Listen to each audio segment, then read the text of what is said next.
Tiebreaker শুরু হয়ে গেছে। সেমিফাইনাল ম্যাচ 1-1 শেষ হয়েছে।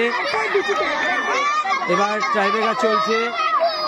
শিকারপুর স্কুল প্রথম বল জামিউল আমাদের ধরতে পারেনি, গোল হয়ে গেছে। এবার কৃষ্ণদেবপুর একটি 1-1 অতনু ব্যাগ গোল করে দিয়েছে। এবার রাকেশ, আমাদের রাকেশ গোলকিপার রাকেশ মুর্মু জামুলকে সরিয়ে ওর কনফিডেন্ট দেখুন।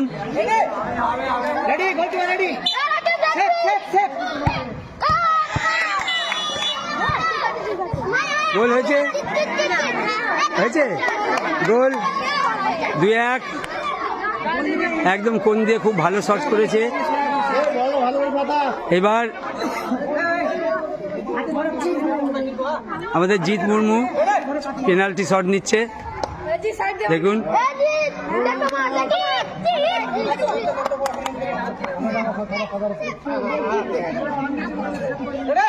দাঁড় করিয়ে নিচ্ছে।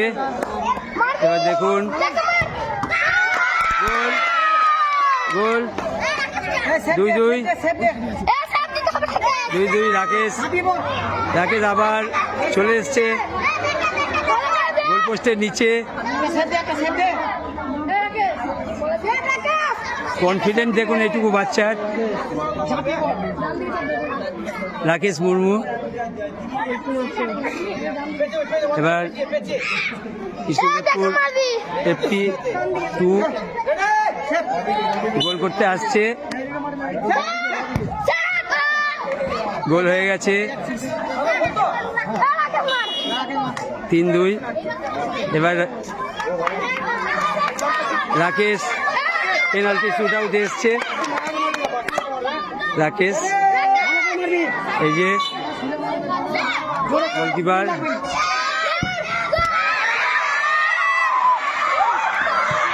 রাকেশ মিস করে ফেলেছে।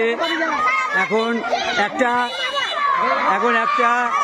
আমাদের সেভ করতেই হবে, আমাদের সেভ। হ্যাঁ আমরা 4-5 গোলে সেমিফাইনালে হেরে গেছি।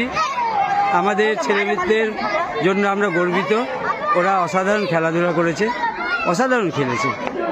এখন টাইব্রেকারে আমাদের সেমিফাইনালে বিদায় নিতে হলো। এই যে আমাদের জয়দেব বাবু, মনটা একটু খারাপই হয়েছে। মিঠুন বাবু, আমাদের স্যার, আমাদের কোচ স্যার, ছেলেরা যাচ্ছে ওদের ড্রেসিং রুমে। নমস্কার।